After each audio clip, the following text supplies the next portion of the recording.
ഇത് നമ്മുടെ സ്വന്തം കുട്ടിക്കുറുമ്പനാട്ടോ, നമ്മുടെ സ്വന്തം വണ്ടി. അപ്പം അവനെ ഒന്ന് കുളിപ്പിച്ചേക്കാൻ പറഞ്ഞ് കുളിപ്പിച്ചുകൊണ്ടിരിക്കും കേട്ടോ. അപ്പം നമ്മുടെ വീഡിയോ ഒക്കെ പലരും കണ്ടു കഴിയുമ്പോൾ ചോദിക്കും, ചേട്ടാ ഈ ഹെഡ്ലൈറ്റിൻ്റെ ഈ ഗ്രില്ല് എങ്ങനെ പിടിപ്പിച്ചേക്കണേ, അത് എവിടെ നിന്ന് വാങ്ങിയേക്കണേ എന്നൊക്കെ ഇപ്പോൾ ചോദിച്ചു കുറേ പേരിങ്ങനെ നമ്മുടെ വീഡിയോയുടെ അടിയിലൊക്കെ കമൻറ്റ് ചെയ്യാറുണ്ട് കേട്ടോ. അപ്പോൾ അതെങ്ങനെ പിടിപ്പിക്കുന്നത്, എവിടെ നിന്ന് മേടിച്ചതെന്നുള്ളൊരു അതിനെക്കുറിച്ചൊരു ഡീറ്റെയിൽ ആയിട്ടുള്ളൊരു വീഡിയോ ആണ് കേട്ടോ നമ്മളിപ്പം ഇന്ന് ചെയ്യാൻ പോകുന്നത്.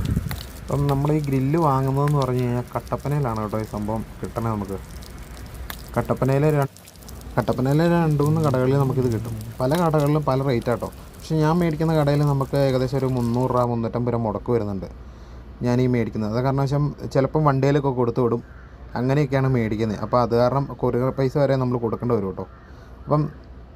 അപ്പോൾ ഈ സംഭവം എങ്ങനെ പിടിപ്പിക്കുന്നതെന്ന് ചോദിച്ച് കഴിഞ്ഞ ദിവസം കൂടെ നമ്മുടെ വീഡിയോയുടെ മുന്നിലൊരു കമൻറ്റ് വന്നായിരുന്നു.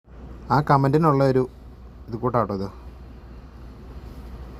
ഇതാണ് കേട്ടോ നമ്മുടെ ഈ നമ്മൾ ഗ്രില്ലായിട്ട് പിടിപ്പിച്ചേക്കുന്ന സംഭവം. ഇത് ജീപ്പിൻ്റെയൊക്കെ ലൈറ്റൊക്കെ ആയിട്ട് വരുന്ന മിസ് ലൈറ്റിനൊക്കെ വരുന്ന കേട്ടോ. അപ്പോൾ ആ മിസ് ലൈറ്റിൻ്റെ അതൊന്ന് ഊരിയെടുത്തിട്ട് വരുന്നത്. ഇപ്പോൾ ഇത് കുറേ ഇങ്ങനെ അല്ലാതെ തന്നെ വരുന്നുണ്ട് കടകളിൽ കൂടെ. നേരത്തെ ഇത് ജീപ്പിന് മിസ് ലൈറ്റായിട്ട് വന്നുകൊണ്ടിരുന്നത്. അപ്പോൾ ഈ സംഭവത്തിന് വീതി കൂടുതലായിരിക്കും.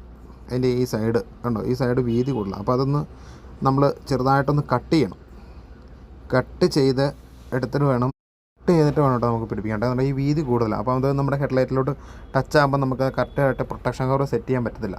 അപ്പോൾ ഈ സംഭവത്തിൽ കട്ട് ചെയ്യുന്നുണ്ട് കേട്ടോ നമ്മുടെ കൂട്ടുകാരൻ ചേട്ടനാട്ടോ ഇത് കട്ട് ചെയ്യുന്നത്. നല്ല ശ്രദ്ധിച്ച് വേണം കട്ട് ചെയ്യാനായിട്ട്. ഒത്തിരി നൈസ് കട്ട് ചെയ്യുള്ളൂ ഈ സംഭവത്തിന്. അപ്പോൾ അതുകൊണ്ട് നൈസായിട്ട് വേണം ഇത് കട്ട് ചെയ്യാനായിട്ട്, ശ്രദ്ധിക്കണം.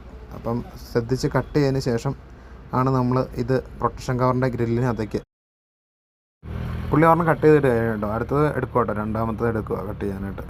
ഇതിപ്പോൾ എൻ്റെ വണ്ടിക്ക് വേണ്ടിയല്ല, എൻ്റെ ഒരു കൂട്ടുകാരൻ ചേട്ടൻ്റെ വണ്ടിക്ക് വേണ്ടി മേടിച്ചേക്കണതാണ് കേട്ടോ. അത് കേട്ടോ കട്ട് ചെയ്ത് ഇങ്ങനെയാണ് കേട്ടോ കട്ട് ചെയ്യുന്നത്. കട്ട് ചെയ്ത് കഴിയുമ്പോൾ ഈ ഒരു കനവ് വരത്തുള്ളൂ.